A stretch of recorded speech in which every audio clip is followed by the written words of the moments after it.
Well, hey, welcome back to the Gig Harbor Flycast. I'm with Jon Covich again today, and if this is your first time listening in, we had Jon on the podcast recently to talk about travel. We talked about all sorts of fun stuff. I was in the same outfit too, Blake. Yeah, me too. So this is our part two, but we figured the other one was a good chunk of time, which was about probably the average daily commute. And so, maybe that was on a Monday, and here we are on, maybe your Wednesday. So thanks for joining us today. And I'm really excited to talk with Jon because we're talking about Cuba today.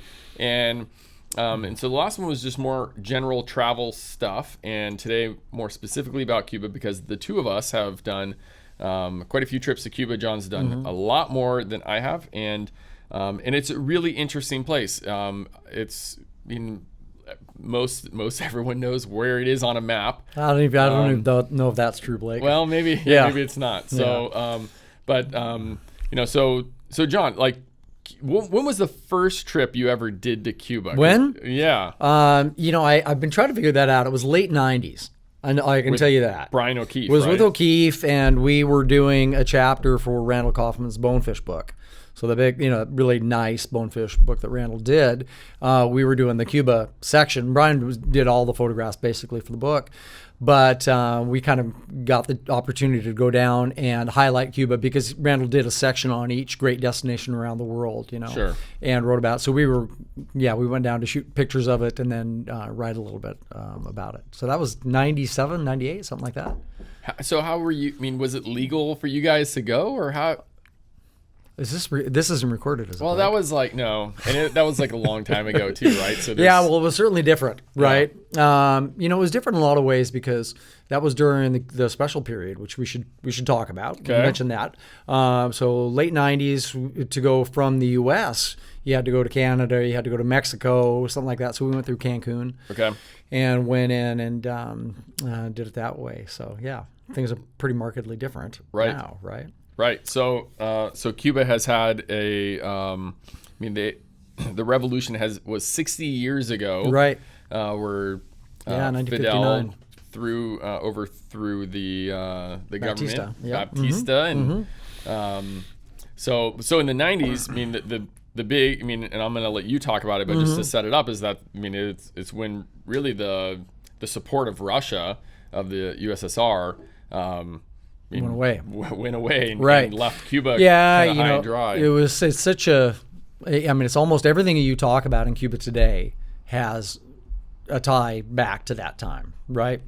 Because it was so important. As you said, we all know about the Cuban Missile Crisis and all that good stuff. Sure. And so Russia was, or the Soviet Union, I should say, was the partner, in all ways to Cuba. Yeah. Right? From just all sorts of support, meaning the goods that came into Cuba, yep. the goods that Cuba sent out into the world, the sugar, the coffee, et cetera, that they sent all went to the Soviet Union. 80% of its exports, 80% of its imports. And that all went away when the Soviet Union broke apart, right? So Cuba was in really tough times for 10 years. And it's interesting to talk about with people if you can talk to, like, you remember meeting Felipe when you were down there, right? Yeah. He was a famous fishing guide in Zapata. And you talk to a guy like Felipe about the special period. Yeah. Boy, there's a lot to learn. I just had something very interesting on a recent trip where we were in Cayo Largo and we were eating lunch. And our guide, I can't remember how old he was, but probably in his mid-30s maybe, and he was eating rice with mango in it. And so we were joking around about, it just seemed like such an odd combination of things. And he said, when I was a kid, times were pretty tough. And we started thinking back, this was in the mid-90s, right? And he said, we could get rice. And in the summer, of course, we had mangoes all summer long, and so my mom would mix mangoes with rice. Now I still like it today, right? But the average Cuban lost, between 10 and 20 pounds during that period, and they had to figure out what to do, basically, as a country. And so that's when Cuba really changed because they reached out to the rest of the world, basically, not to the United States because there was none of that happening. Right. But reached out to Canada, reached out to Western Europe. Suddenly there were resorts that were built tourists coming on packages from Toronto during the winter to go, get some sun. And so that made, tourism the most important commodity in Cuba, way bigger than sugar exports ever were. And for us as fly fishermen, we've benefited from this, right? Right, this is when it exactly it kind of started. With, that's right.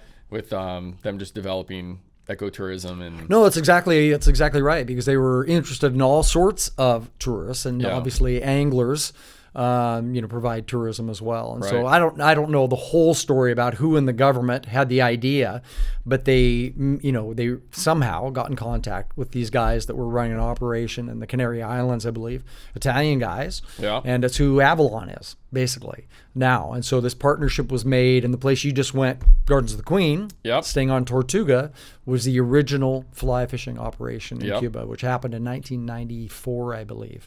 So it's been up and going a long time. Where did you guys go to? You went to La Tortuga? Yeah, we sure did. Like at the beginning? At the beginning, right. So we, and the sad part about it was that we didn't see anything at Cuba. We landed at the airport at Jose Marti, and there was a guy waiting for us, had a sign, got into a black Mercedes, in Cuba, and we drove all the way to Jucaro, the little port. You know how long that drive is, 6 hours. Yep. Got on the boat, went out to Tortuga. Yeah. And on the way back, we had one night in Havana. There's some stories I'll tell you about that. We'll have to talk about that later. Is that off air? No, we can talk about it. It's just some funny stuff happened there. But the point really I'm making is that we didn't get to see much of Cuba outside of the fishing. Yeah. Right? Which is a mistake on our part, but it was fantastic. So, man, so I'm just trying to. So on La Tortuga, you guys were one of the first groups to go. Then I would think, well, no, it was up and running 3 or 4 years. Okay. At that point, but certainly not a lot of people had been there. Right. Because still, even flats fishing. Flats fishing. It wasn't that it was unheard of, but that was still in not its infancy, but in its younger period of growth, I would say. Yeah. Right.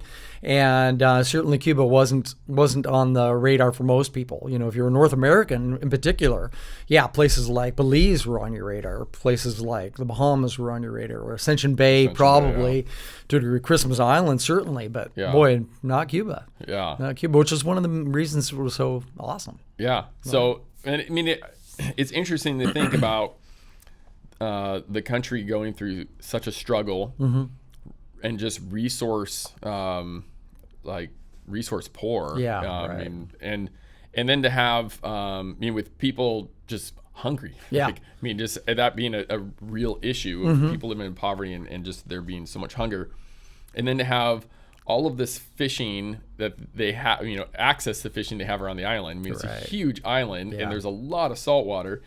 And then for them to start setting aside areas and protecting them and not allowing people to fish them or commercial fishing and stuff like that. Right. It's pretty crazy to think about. Well, it is. And there's obviously a lot of benefit. There's a lot of upside to it. Yeah. And there's certainly downside to it, right? So one of the sayings in Cuba is that the fish are for the tourists, right?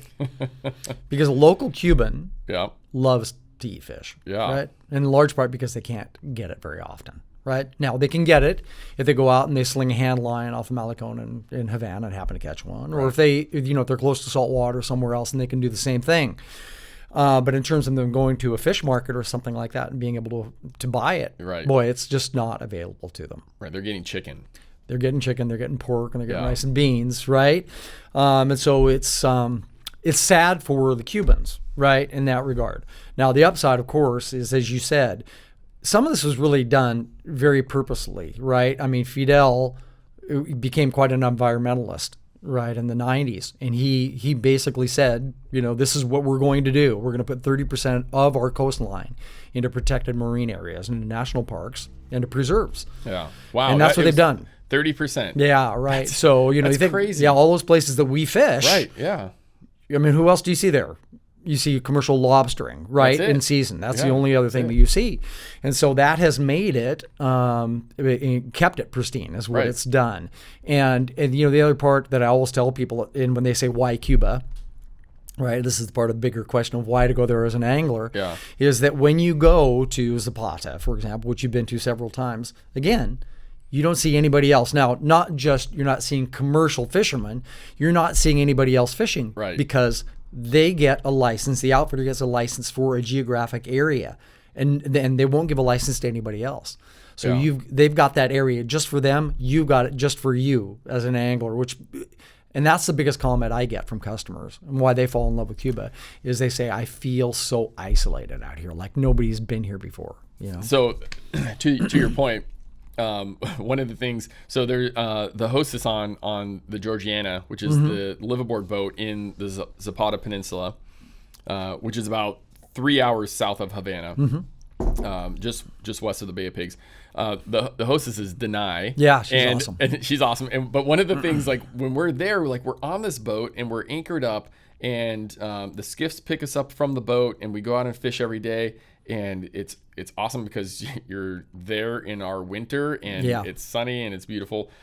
But I always ask her to put. They have a sound system on the boat, and I always ask her to put on Cuban music, right? Because I tell her every time reggaeton. I say I don't want to forget that we're in Cuba. Yeah, right. And because you could be anywhere else. You're right. Yeah.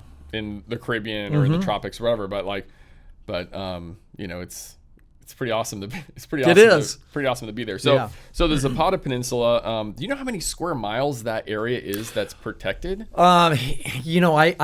I should know off the top of my head. I've got it written down because I've looked it up. It's several hundred thousand kilometers, square kilometers. Yeah. When you look at the whole Zapata Peninsula, right? So my understanding is that it is the largest protected area on all of the Caribbean, actually. Right. The Zapata Peninsula is, and if you read up on it, it's kind of like their version of the Everglades, really. So it's all mangroves, it's all sawgrass, it's swampland basically, but it's incredibly healthy swampland. It doesn't have upstream of it all the stuff that the Everglades has, and so all that surrounds it is incredible habitat for fish to grow up in, right? So it makes it an amazing nursery. It's a great place. So there's a place close to, so the Zapata Peninsula, so it's shaped like this boot.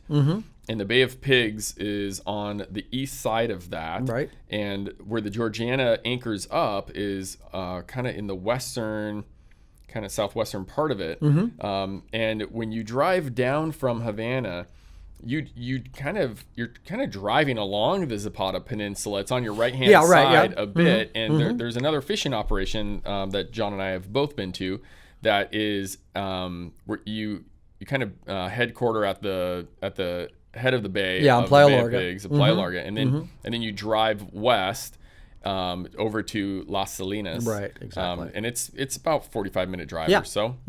The paperwork always says a half hour, and I'm like, it's somewhere between 30 and 60 minutes. Yeah, it's closer to 57. It depends on depends on the condition of the road, right? And so.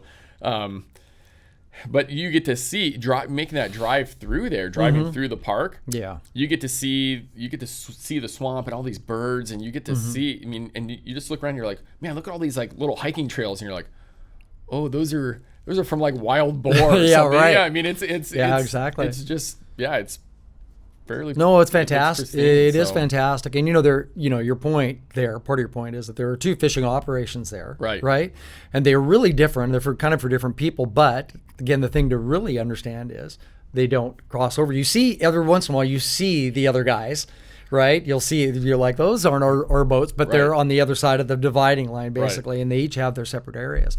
But that land-based thing is kind of cool too, especially if you're into doing more cultural stuff, or you're wanting to go with somebody who's not into fishing and they can do eco tours and et cetera. We'll get there. Yeah, right. Yeah. That's right. We're going to talk about that. Yeah. We're going to talk about that. So I had sent John some questions ahead of time just so we kind of had a direction of where we're going just with the podcast. But so before we even jump into that stuff, let's talk about fishing in Cuba. Just, I don't want to make the assumption that everyone even knows what we're talking about what, we're not talking about trout fishing, so we're primarily talking about saltwater fishing. But, I mean, with saltwater fishing, we're mainly talking about bonefish, tarpon, permit, And then there's other fun stuff to catch as well, Sure. as like snapper, kudas, jacks, etc., all that Snook kind of stuff. on occasion, yeah. Snook, right? Right, Yeah, totally. So where's your favorite place in Cuba Don't to ask catch you that. a bonefish? That's a terrible question. For a bonefish. You have to revise your questions. It's I a have to terrible revise the question. question? No, Okay, I'm let me- just joking. well- I'm just joking. No, I mean, I was reading through those, and that's yeah. really hard. It's really hard, right? To really make a final decision on like what's my favorite place to catch a bonefish, what's my favorite place to catch a permit, etc. I do think that when you're trying to decide on a trip, right, you have to go through those questions in your mind as to really what's important, Right. And every once in a while you get a guy or a gal who's like all about permit, Sure. but most of us are like, yeah, I want to catch permit, but But I want to fish for everything. yeah, right, exactly. No, but if it was just about bonefish, Yeah. for me it might be Cayo Cruz on the North Shore because there's so much wading there. Okay. Right? No, you get a lot of wading in Zapata as Yeah. well. You can get a lot of wading in Gardens of the Queen, but when you do it up in Cayo Cruz, you're doing these vast expanses. And it's a little bit like Christmas Island, some of the territory there, and the fish are a little bit larger than average. So you're seeing singles and doubles that are 4 to 7 pounds, that kind of thing. So that might be my favorite place just for that. Yeah, sure. Just if it was and because had to be bonefish. Because some people all they want to catch is bonefish. Yeah. I mean, it's a great place to start when you're getting into flats fishing, and I've noticed that in Jardines de la Reina that the bonefish there are bigger than the bonefish in the Zapata They are, Peninsula. yeah, on average, yeah. I mean, but we're not talking. So we've been having these daily vlog videos coming out from our Right, from our I've been recent watching them. Cuba trip, and it's been fun. And in day 6, I'm permit fishing, and there's a big school of bonefish, and I just flip the fly out there and just hook the bonefish with the Right. 10 weight with the permit fly. Yeah. And because I'm thinking, if I get a shot at a permit and I land one, Right, it'd be you've already fun. caught your bonefish. I already got my bonefish, Yeah. and then I can go, hopefully go get a tarpon and get a grand slam. Woohoo, Right, big fun. But so I flip it out there and I just hook this bonefish and I just kind of horse the thing in, or at least try to. Yeah. Right? I get the thing in, and it's probably the smallest bonefish that out of the entire week. Right. We caught like 200 bonefish for the group, right, for that week. It's the smallest one, and I make the comment on the video. I'm like this bonefish, like in other locations, anglers would be fishing for this fish all week long. Just catching these size bonefish, Right. and it's like you're just so. I mean, Cuba, it kind of spoils you when it comes to flats fishing. It does. So, And I always tell people, when you look at, it's like steelheading, right? And we see pictures of the 15-pound, native, and you're like, come on, that fish, there's no way that fish is 15 pounds, right? And it's the same thing with bonefish, right? When you go to Belize, yeah. and you've been catching 1, 1.5, 2 pounders all day long, and you catch a 4-pounder, Right. that 4-pounder is 7. Right. Right? Oh, totally. It's just all perspective. Right. Yeah, so you're right that the average size there, particularly in some of those destinations that are a little further away from the mainland, right, Yeah. where fish have had more of a chance to grow up, I think, are bigger on average. So Yeah. and I might also say, going back to just where I might send somebody if they said my deal is bonefish, and I probably would send to Zapata, though. I gotta say. It's all around. It's a better travel. It's an easier travel experience. Sure. It's it's a better price point. Yeah. If the tide isn't right, single angler. yeah, that's a So huge thing. You could just It's a can huge wade. thing, man. So what at the Zapata Peninsula, they have a couple different skiffs, and for the group of 8, and you have 3 days as an angler of single angler fishing, and then 3 days where you're doubled up. Mm-hmm. And so on And those you're almost always doubled up in other locations. yeah, right? everywhere else you're doubled up. So on those single angler days, you can tell the guide, you can say, hey, I just want to wade for bonefish. Yeah, right. And they'll take you to these beautiful, just expansive flats where you can just wade and do what you want to do. You don't have to negotiate with with a boat partner. Yeah, right. So Yeah. which just to mention. Man, this last trip that I just did, I had the best boat partner ever. So this guy Eric was with us, and just the nicest guy. Yeah. We've become friends over the years. He's been a good customer and stuff like that. But but this was like his first flats trip, and so he caught his first bonefish and tarpon, and he was just having a blast. But but he's like, he knew that I had been in this like permit drought for 30 days, right?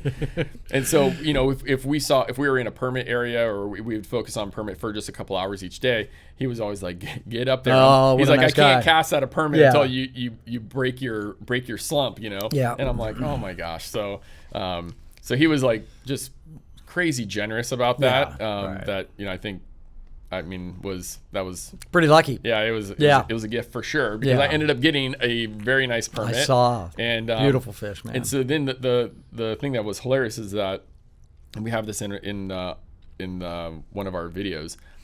So I'm like, okay, man, there's still permit around. I'm like, I'm done, right? Yeah, like, right. Yeah. I'm like try to cast to a permit. Literally 5 minutes. And for those of you that have permit fish, that it's sometimes hours standing on the bow of the boat just to see a fish. So he's up there for 5 minutes. The guide sees a permit. He throws a great cast to this fish. The fish follows the fly, and then finally refuses it. And it's like a 35-pound permit.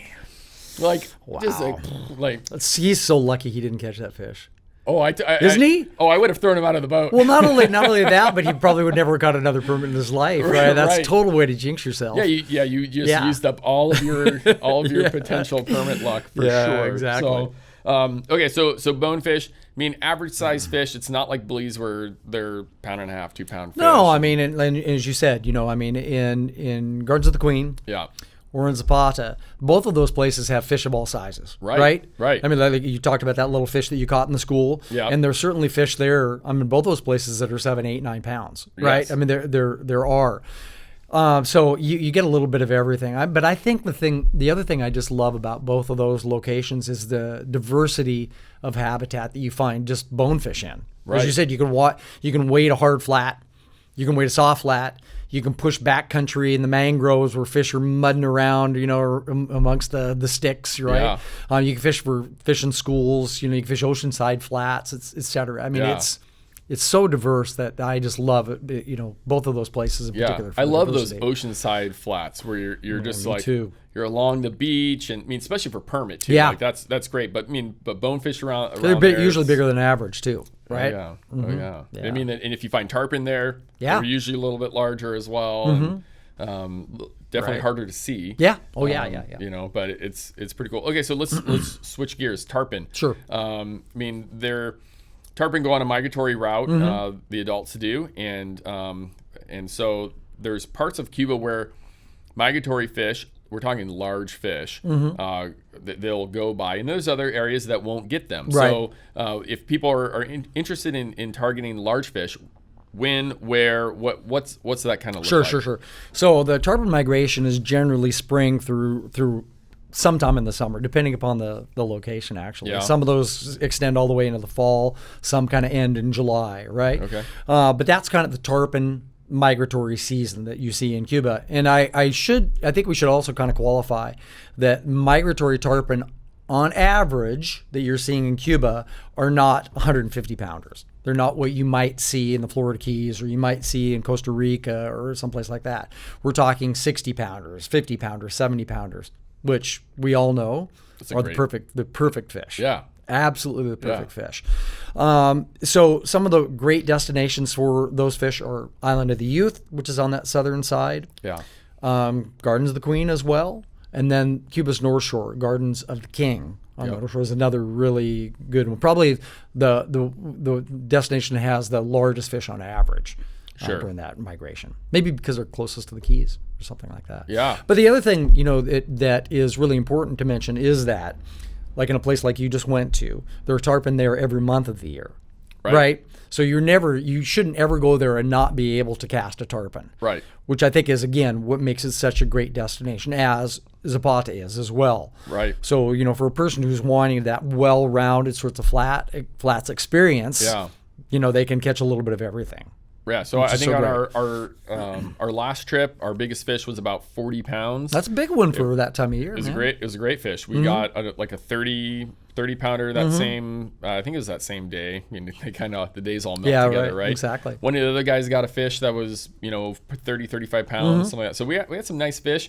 I remember last year in Zapata, there was a lot of smaller fish, a lot of like 5, 10 pound, 15 pound fish. But then the last couple days, the group started to find some fish on the ocean side, and I. And what month was that? March. Okay, yeah. And I hooked a fish that was 60 pounds. Really? Yeah. Cool. Ended up losing it, and it was in a huge school of large fish. But I've been down to Zapata later in the year too, in the end of April, early May time, and lots of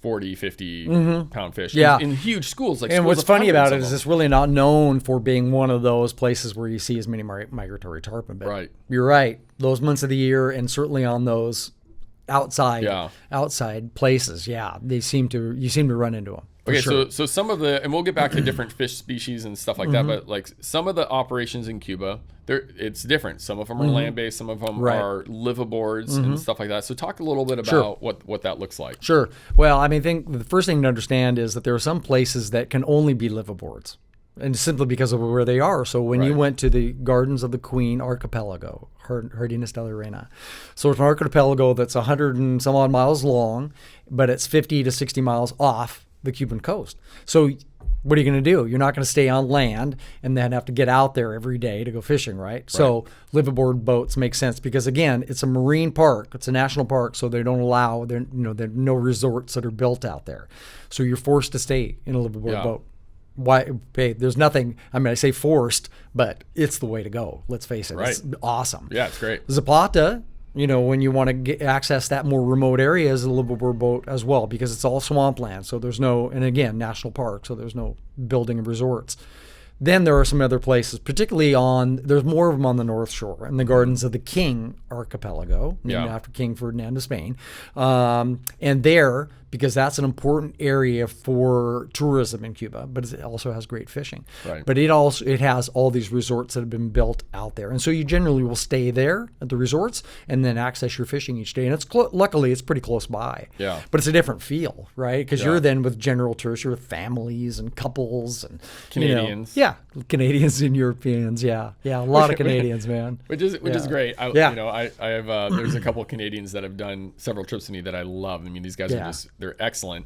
But it's kind of funny talking with people in Cuba because they really like Americans, because the Americans, they want to see the cities, they want to like talk to people, and they want to spend money. They want, whereas a lot of the Europeans and the Canadians, they just want to get out of the winter. Yeah, right. So they fly down and they just go straight to the resort, and they go sit on a beach or sit by the pool, and they do that all week long, and they don't go anywhere, and they go back to the airport and fly home. Yeah, right.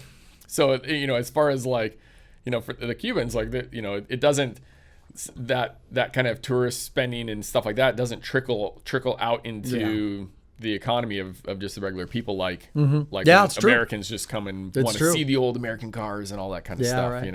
So I got a question for you. What is what's the most popular MLB baseball team in Cuba? Which one do they know the best? The average. This Cuban. Is my podcast. You don't ask me. So what do you think? Come on, you should know this now. Okay. And it goes along with the hats that you see people wearing. And I see. I mean, this last trip I noticed a lot of New York Yankees hats. Really? Okay. Yeah. But I'm thinking you're gonna say that it's not the Yankees. No. What is it? Toronto Blue Jays, man. The Toronto Blue Jays. Absolutely. And it's because of all those Canadians going down there, so they bring Toronto Blue Jays hats, and That's crazy. Because you would think that that those Cubans would know something about baseball. Oh, they do. They do. They know everything about baseball. When you say you're from Seattle, right? They'll say, Los Marineros. Yeah. I mean, and that's one of the cool things about Cuba is that it's big on baseball. I love baseball. We actually tried to go to a baseball game. Yeah, I know. It didn't work out, but my next trip coming up, when I go in November, I'm going to go to a Cuban baseball game. Yeah. I'm going to go Is it what in It's Havana? awesome. It's the Industriales. The Havana team is Havana team? Industriales, Yeah. So, right. And they sucked this year. They were, they're from the big city, and they got really kicked around. Destroyed. We went and saw a game when I was there. Yeah. In November, and we got there in I think the third inning, and it was like 6-0. But the other team, it was Las Tunas, I think, that was playing them, and they got killed. Is that they're from Camagüey?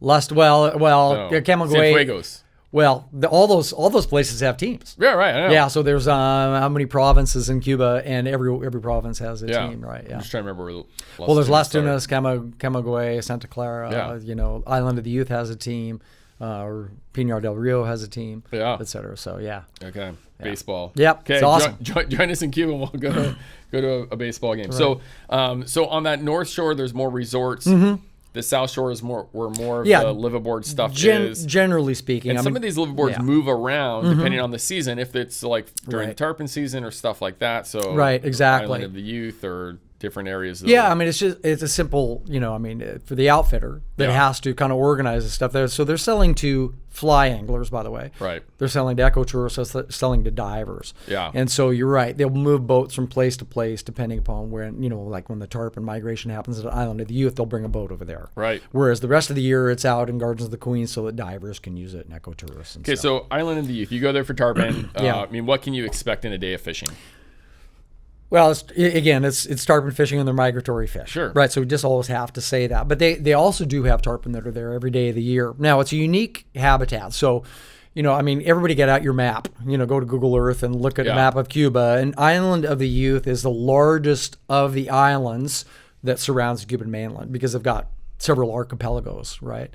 And it's a really big landmass, and it's at the very western end of what's called the Canarreos Archipelago, with Cayo Largo at the other end of it, and Zapata just to the north. So just to give you a little bit of an idea. And for some reason, during tarpon migration, a lot of these bigger tarpon show up there. Obviously something about the habitat that the fish love. There are lots of channels there in between the islands. There are lots of dark colored bays, like those tea-stained kind of bays that the fish will just sit in, lie in. Super cool. The reef is not far as well when you're out there in the boat. The reef is pretty close by, and on the right, with the right conditions, there'll be tarpon right along the reef, which is super cool. And what to expect? There can be anything from a couple fish jumped in a day to a dozen fish jumped in a day. Yeah. I've been there several times, and I know that one of the questions you had kind of in my preview was what's the best the most memorable tarpon day you ever had, and I couldn't think of one, but the most memorable tarpon trip I've ever had was to Island of the Youth. It was really amazing. Part of it was at the infancy of that operation. We were at the beginning, so people didn't know too much about it, including the guides I was with. So our guide was a guy named Manolo, who's now kind of famous there, but he was getting trained, and I was the manager was this guy named Federico, an Italian guy, super cool guy. So there were three of us in the skiff. And we just had the time of our lives. There were fish everywhere. Yeah. And we were just taking turns fishing. And, a lot of the fish were in that 60-pound range. Yeah. And so they're 11-weight fish or 12-weight fish, really. Yeah. Right? You catch them on a 10-weight, but why would you want to when you're in a channel that's a little bit deeper? You're fishing a sinking line. Okay. And, that fish, you're pulling hard on a 60-pounder. You're going to land it in 20 minutes, 25 minutes, right? Sure. If you're a pretty good angler. Yeah. So how much of that do you want? Well, we would switch off and we'd maybe jump, a dozen fish in a day that were that size. Wow. And it was just phenomenal. Yeah. It was just great. And it's really one of the premier tarpon destinations in Cuba or anywhere in the Caribbean. And you were there in like April, May time? I was there. That was June. I remember being there on Father's Day. Yeah. This is a funny story. This is a funny story because we were out in the boat. Manolo, I hope I'm not going to bust you on this. You probably don't get this in Cuba. But we're out in the boat, and it's really hot, right? It's third week of June. There was no wind. Yeah. And we're out there, and we caught a couple fish, and we were having a break, and I looked at Manolo, and he was just, I could just tell, he's just tapped. And I said, Manolo, ¿qué pasa? Why are you so tired? And he says, my mistress is wearing me out. And I learned a little bit about Cuban culture, right then and there. So that it's, common that all the men seem to have a mistress or girlfriend on the side. Yeah. But anyway. Or at least the ones that have money. Yeah, right. All the Exactly. No, I think it's culturally, it's just a different deal. But anyway, it was an incredible trip, and I would highly recommend it if you're really into tarpon. It's not a place to go if you're wanting to catch a lot of bonefish and have a lot of chances of permit. Yeah. As a matter of fact, So again, those are important conversations. Okay, so let's talk about the greatest, most special fish on planet Earth. What is that? Triggerfish? Actually, I really like fishing I can't stand triggerfish. But permit, the Palometa. Yes. It's once you've what I'm trying to remember what Rigo told me that man, yeah, because it's once you get hooked on permit, it's it's over, isn't it? Yeah, you're over. You start getting just tunnel vision. You're like, all I see is permit. Yeah. Tell me about some of your permit fishing experiences down there. Right. Well, it's funny because I really didn't ever start permit fishing hard until I really got into Cuba. I'd been to Belize, some other places in Mexico, and I'd hooked a permit here or there. But again, I never really spent much time at it. And so I really started doing it in Cuba. Yeah.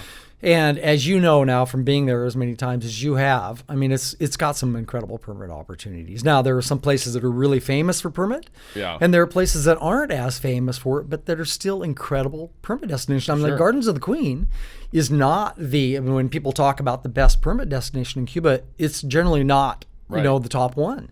Cayo Largo, right? Cayo Largo, Cayo Cruz. Yeah, okay. Right? But go to Zapata. Zapata has a ton of permit as well. Right? Yeah. So, Cuba in general has some great opportunities for permit. But in terms of some memorable fish, I know I've told you this story, but one of the first permit I caught in Cuba was with Bemba, who's one of the famous guys there. And, we the first day that he and I were fishing together, I had him for the whole week by myself. It was one of those trips where I had kind of organized the trip, and we were an odd number, and I had a guide for myself the whole week. Oh, I should have shared them. I know better now. But I did. I had them for the whole week. And the first day we saw a school of fish, and they were going fast in front of us, and I managed to get a close enough cast that fish peeled off and ate it.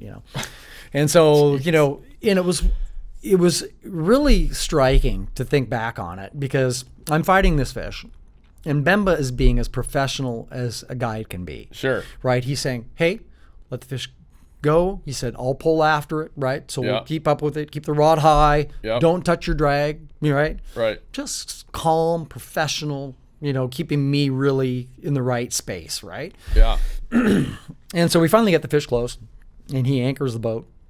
He jumps out, he tails the fish. And he tails the fish, and as soon as he does, he starts screaming, right? If you ever tell the story, and he's like pumping his fist, he's like, "Ah!" He's going nuts. I'm thinking, this is really bizarre, right?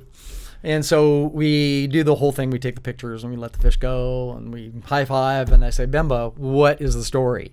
You were so calm and now you went crazy." And he said, "Put yourself in my place." He said, "I'm a professional fishing guide. Yeah. I fish out here. I've been fishing here for 18 years, right, as a guide.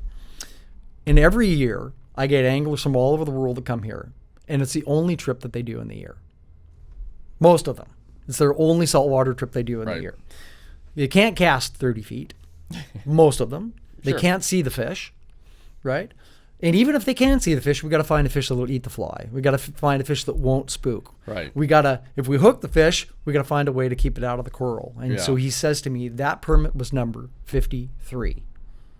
He had them all counted in his head. Yeah. And he thought that was the 53rd permit he'd landed in 18 years of being a guide there. Right now, Bemba's way over 100 now, right? Sure. And so that really stuck with me as how special those fish are. Yeah. Right? But I got a couple other permit stories. I got a really big one, by pure luck. I got a 30-something pounder that's just crazy, But I think one of the more memorable fish was I was with Juan Carlos. Juan Carlos. Remember Juan Carlos? I caught my second permit with Juan Carlos. Yeah, Juan Carlos. What's his nickname? Remember his nickname? No, I don't think I ever knew his nickname is the Radio. The Radio? Do you know why? He's always on it? No, because he won't shut up. He talks all the time. Oh, maybe it's a different Juan Carlos? I don't know. So Juan Carlos, Yeah. who's been a guide in Zapata, the land-based operation forever. The first time I went there was back when they didn't have any motors on the boats. Oh, right? yeah. And so remember, you've seen those little blue boats, plastic that boats. stick. Yeah, and so it's the first day of fishing, and Juan Carlos is my guide, and we have to pull an hour and a half before we can start fishing, right? And you got this little 10-foot plastic blue boat, and he's got a push pole that is a stick, right? And he's pushing, and we're going, and he's talking the whole time, right? About everything, politics, life in Cuba, how the United States is bad and Russia's good. I mean, it was really interesting, but nonstop talking. And we're going across this bay, and he says, sometimes we see permit here. So he said, look, as we're going across. Yeah. We didn't see a permit, but we get in the backcountry and we catch a bunch of bonefish. And it's 2:30, and he says, we got to head back now. Yeah. Right? Because he's got to pull another hour and a half. Go back. So we're pulling back. Yeah. And he's talking. Juan Carlos is talking. And I'm sitting in the front of the boat, and I'm looking at Juan Carlos, and I see something, and I go, that was a permit, right? You saw a tail. But I don't say anything because it's, you know what I mean? You think you see something. Right. So he's still talking, and I'm looking, and I see it again. And I say, Juan Carlos, there's a permit back there. And I grab my 10 weight, right? Yeah. And this fish is coming, I mean, just at the right angle, right? Yeah. So we got the skiff like this, and the fish is coming this way, right? Right? And I get all the line, and just as I get all the line off the reel, the fish is in the right spot, and I make one cast, lead the fish, and it just grabs a fly. He thinks I'm the greatest permit angler on the planet. You are. Yeah. Yeah. And it was, it was one of those things where I saw the fish. Yeah. Right? Yeah. I was cool. I didn't say anything about it at first. Right. I only had to make one cast, And so, still to this day when I see Juan Carlos, he's like, do you have any of those flies? You think he still remembers the fly? It was an Avalon fly that was a little different. Fly. Yeah. And so that was one of the fish I really remember. That trip I caught 2 permit and 3 casts, actually. And then I went a year without catching one. Sure. Just the way it goes. Just the way it goes. Yeah. So I caught a permit on this last trip, but I had not caught one since 2016. Yeah, with Juan Carlos. Like it was, I had hooked a couple fish and I remember Zapata hooking one. It running around all these boulders on the beach. Oh, you're on the outside, yeah. Yeah, ran through the boulders and just broke me off. Like it was nothing I could do about it. And I hooked one in Jardines this last trip where I go to set the hook and I just had a bad hook set on it. Like I don't know how I screwed it up. I was too jumpy or something. Right. But you were thinking too much. Yeah, or I've had where I've had a fish, and this is one of the things that's crazy about Cuba is that there's just so many fish. Yeah. Not just the fish that we're targeting, but there's all of these. You're fishing in an aquarium. And so I had this giant mutton snapper, huge. Mutton snapper. That was traveling with a permit. The permit was excited, was following the fly, coming to it, and I thought there were 2 permit. But it was a mutton snapper next to the permit, and it comes over, eats the fly. Of course. Takes off. And, and then this last trip, I had a large jack creval eat the fly instead of the permit, and there was 2 permit and then the school of jacks, and I was convinced I had a permit on because I saw the permit, and then the guy's like, no, it's a jack. I'm like, what? No, it's not. So it's just pretty crazy. So Cayo Cruz, Cayo Largo, but if you want to fish you want to have the full experience of I want to fish for permit. In the morning on that rising tide, I want to go fish for bonefish in the afternoon. I want to fish for tarpon. The whole deal. Yeah. There's the 2 that stand out are Zapata and Gardens of the Queen. Okay. Right. Those are the 2 that really stand out. Now, the season can change that a little bit, right? Sure. So if you went to Cayo Largo in April, May, June, then there are tarpon there. Yeah. Migratory tarpon. It's got incredible bone fishing, and it's got great permit fishing, what it's known for. And the same thing will happen on Cayo Cruz on the North Shore. But they're different in that neither one of those places has a large population of resident tarpon. Sure. So if you want to go in November, like you and I are doing this year, if you want to go in January, February, March, those are places where you can go and expect to see all the species of flatfish that we know every day of the year. Yeah. Right. So speaking of November, I'm going first week in November. You're going the second week in November. Do you have open spots on your trip? I've got one. I got one open spot at the moment. I got a lot of open spots. So you want to spend a week with me or spend a week with John. Yeah. We're both going to Zapata Peninsula aboard the Georgiana. Yes, we are. So Yeah. that'll be a lot of fun. But the new kind of thing you've been doing, you've been doing the fishing stuff in Cuba for a long time. Mm-hmm. The new stuff that you've been doing now for the last couple of years is doing more of the cultural trips. And on our last podcast, when you and I talked about travel stuff, we talked about culture and getting to experience that. But it's pretty special going to Cuba experiencing just the culture of Cuba. And what are some of the things that you just love about Cuban culture? Well, I think the thing to really understand about it is that if you've been to Europe, if you've traveled in Europe, right? If you've gone to Paris or if you've gone to Rome, right? What you do there is you get your list of things you've got to see in Paris. I've got to go to see the Champs-Elysees. I've got to walk through Luxembourg Gardens. I've got to go up the Eiffel Tower. I've got to go to Sacré-Cœur. It's all about sights. Sure. Right? Sure. And that's not what Cuba is about, as you all know. Right. So when you're in Havana, sure, you got to go see Parque Central and you got to walk around Old Havana, right? But it's not about sights. It's about experiences. I think that's what I really try and impress upon people, because life is so different there, right? The Cuban people themselves are so different there. What's important in life there is so much different than what's important here. Yeah. What's important there is time with friends, experiences with family, right? They value that so much, and you see it. And partly it's because of just the way life is there, right? They've had to rely on each other for so long because life has always been tenuous there for, let's face it, for this last 60 years, and maybe longer than that. Right. We know there's no, people aren't on the street starving. Everybody has a home, but they live just on that edge, right? So in order to get by, they all help each other, and that changes the way that life is. So when you see, when you walk around the neighborhoods and you see the people that are sitting on their front porches in the evening in the shade, talking with each other, you see the men under the tree playing dominoes, you see the kids in the back alley with a crappy soccer ball playing soccer. It's about the experiences. And so, when we do these cultural trips, and by the way, we do two different ones. We do one that is pure culture, and we do others that are a combination where you do 3 or 4 days of culture and then you fish for 3 or 4 days. To me, it's about the experiences. So having that, we go to a school, for example, and when we go to this primary school, I've gotten to know the teachers and the principal now and some of the kids. Yeah. And, being able to interact with those kids, off the charts, great. Yeah. Right. You've got now a list of people that you know, right? There are Cubans that right? And introducing those people to your group, whether they're a guide like Camilo the cigar guy, or my Tomas. Friends, yeah, he's great, or my friends, the musicians Dayami and Javier, that I always take people to, those, they're all friends now on Facebook with my customers, right?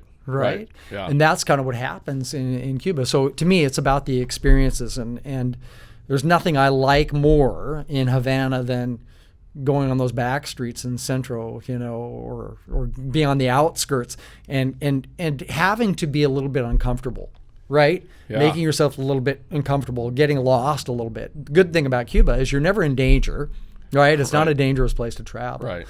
But going to those back streets, that's when you see life there. I got lost with a group a couple of years ago, and we were in the old part of Havana, and at one point I'm like, I don't even know if we're close to where we're supposed to be. Yeah, right. It was, and we weren't. Yeah, we were definitely like, it was kind of crazy. Yeah. So, but I love it. Yeah, I think one of the things that I really like about going there is, when people go for the first time, it's about, I want to see all the old cars, and that's great and that's cool, but the music is incredible. It is. And it's absolutely unbelievable. It's amazing that you can go to a small cafe, or go see a show somewhere or whatever, and the caliber of musicians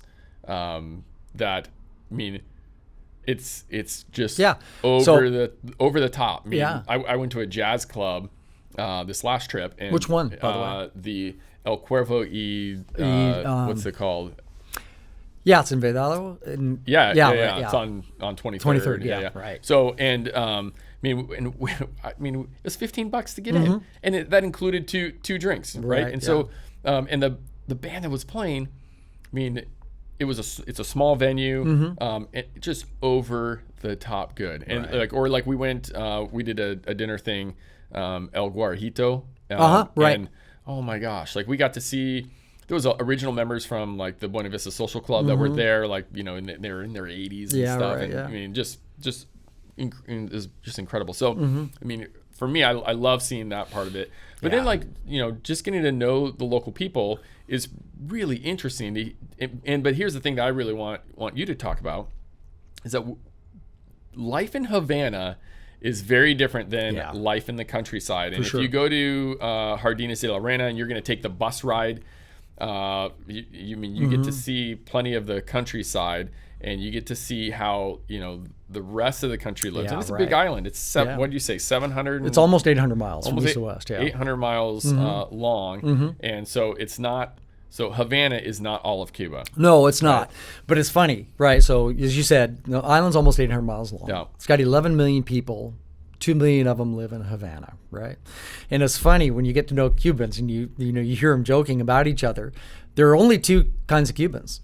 There are those that live in Havana and everybody else, right? That's and hilarious. the people that live in Havana think everybody that doesn't live there is a farmer. Right? And the people that live outside of Havana thinks that everybody that lives in Havana is a snobby, city, you know, uppity kind of a person, right? So it's really interesting. Yeah. But you're right. It's markedly different. No question about it. I mean, Havana, you have to experience Havana. You can see the potential of that city. You can see what it was. It's all just under the surface, right? Yeah. It's so amazing. And you can see a lot of life in a couple days there, right? So you can get a lot of exposure pretty quickly in Havana.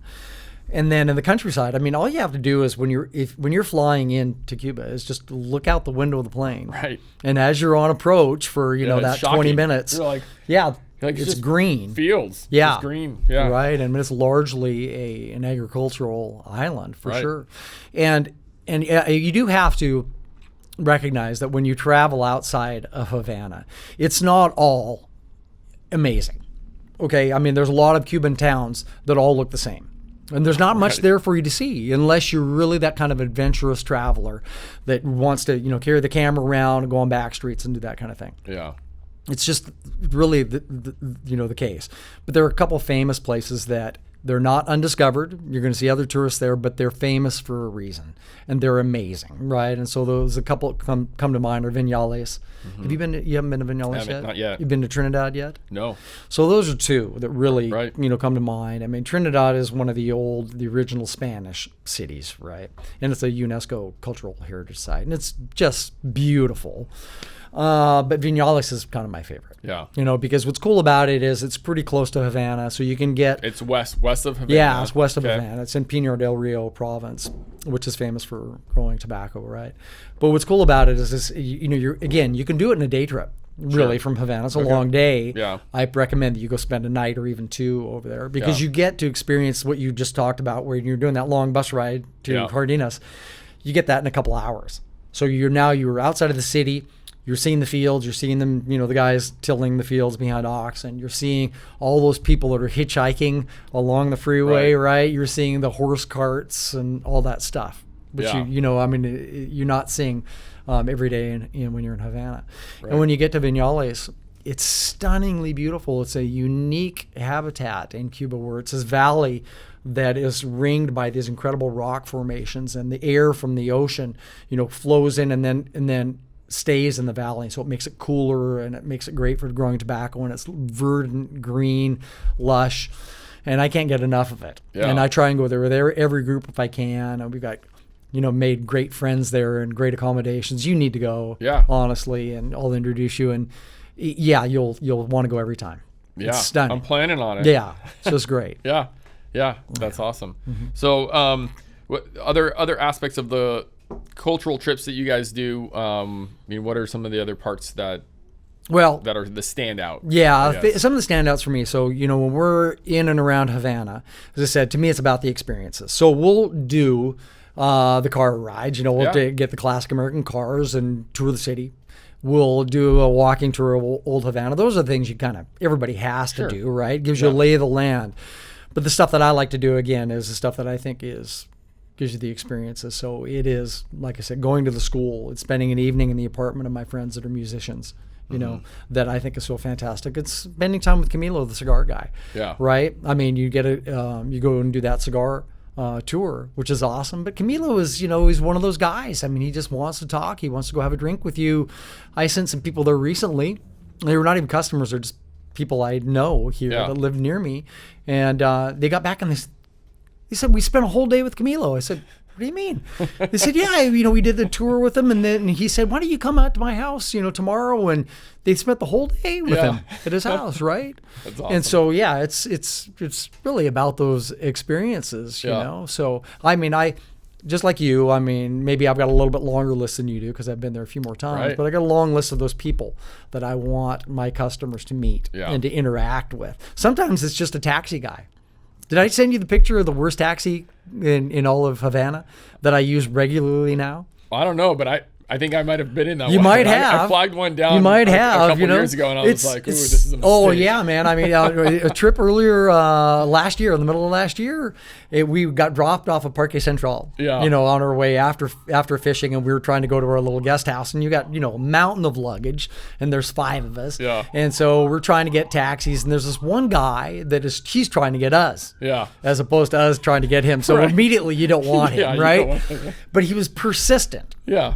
And finally, I'm like, okay, dude, you know, I mean, and he says, I can get all you in the car. I can take all your luggage. I said, what are you talking about? Well, he's got this luggage rack on top, and he throws everything up there, and he doesn't tie anything down, and he puts stuff in the trunk, which doesn't close, and then he straps stuff onto the back of the trunk, and he opens his door, and he's retrofitted the whole inside of the taxi, so we could all pile in, and I mean, he didn't turn it off. Because he can't. No, because he has to jump. I mean, he has to compression start it, right, to get it started. And he's selling stuff inside the cave. He's got sunglasses for sale on the front, right?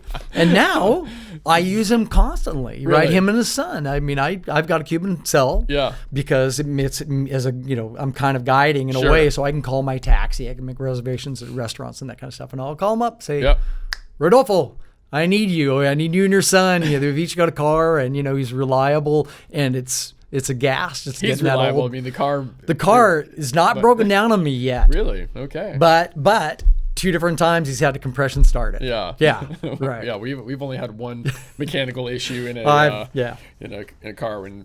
The guy had to pop the hood and he just pulled out a hammer and just started banging away and then closed it, and off we went. Yeah, it's amazing. Aren't they incredible? They're so resourceful. I mean, when they open that hood and you see the engines in the cars and you see what they've done to retrofit those cars. Yeah. It's incredible. Well, and one of the things that stands out about Cuba, too, is that compared to like going to Mexico or other countries, I mean, Tacoma. Yeah, right. There's no garbage.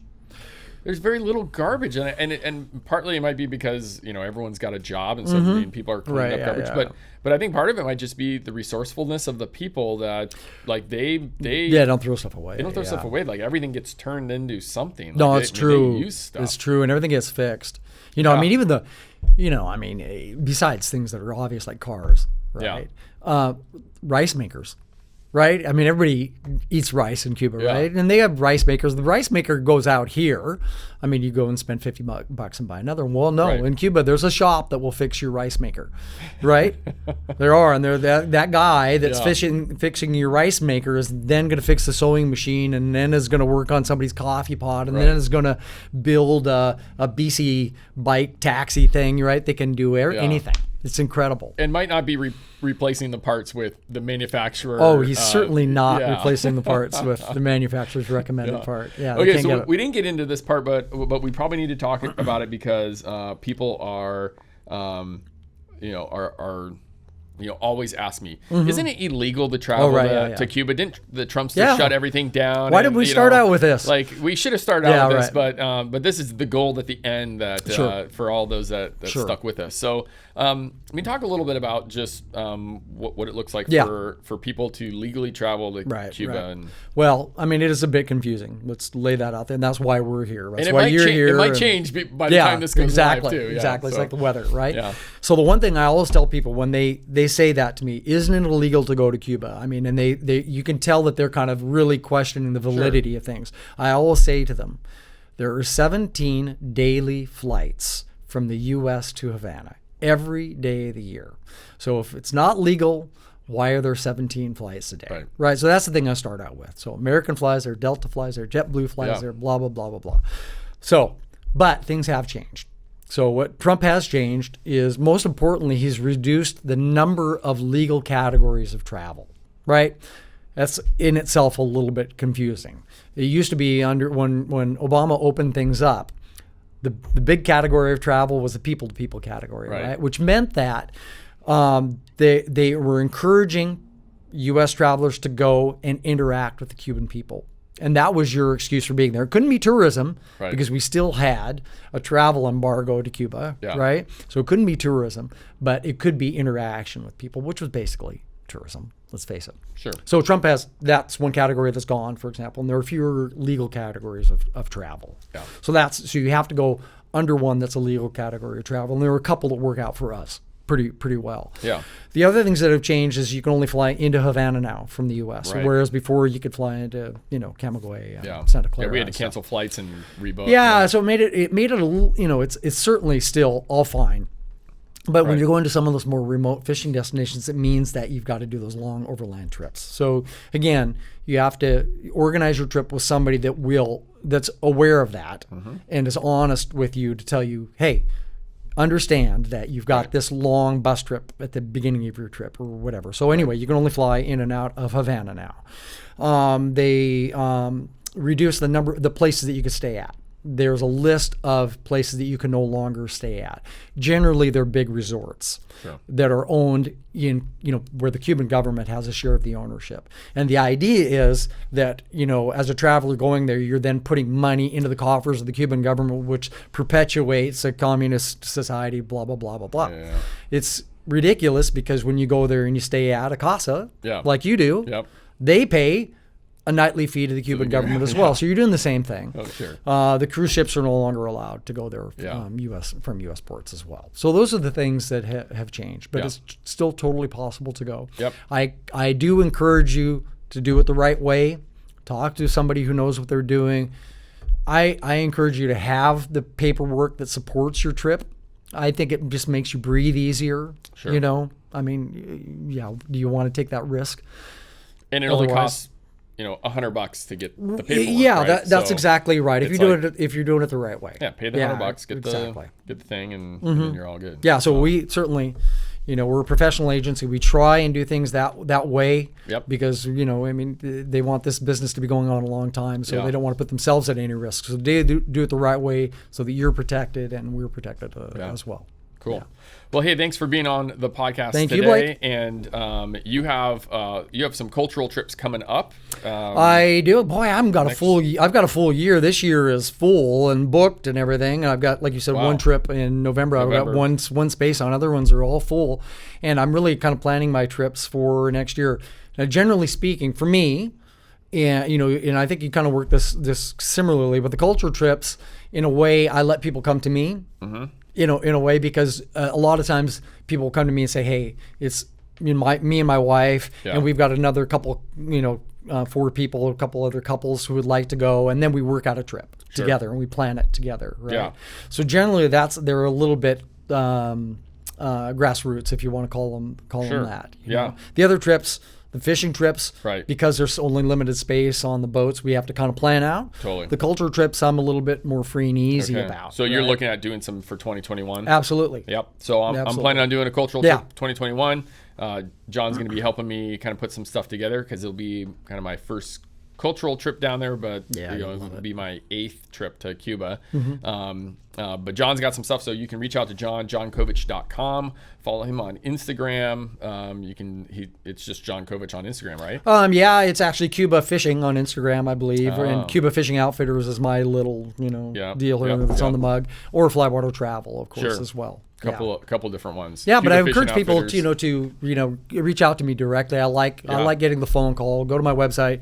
Call me. and ask me questions about Cuba. And I'm sure you feel the same way. Yeah. The other thing I'll point out too that I didn't mention in the last one is that that Jon has a YouTube channel, and Cuba Fishing Outfitters is your YouTube channel, and he's got some great overview videos of just talking about the different marine areas around Cuba, what to expect fishing at those different places, and so you can also connect with Jon there. And, those have been helpful. Great place as well. So, hey, thanks for joining us on this episode of the Gig Harbor Flycast, and make sure you subscribe.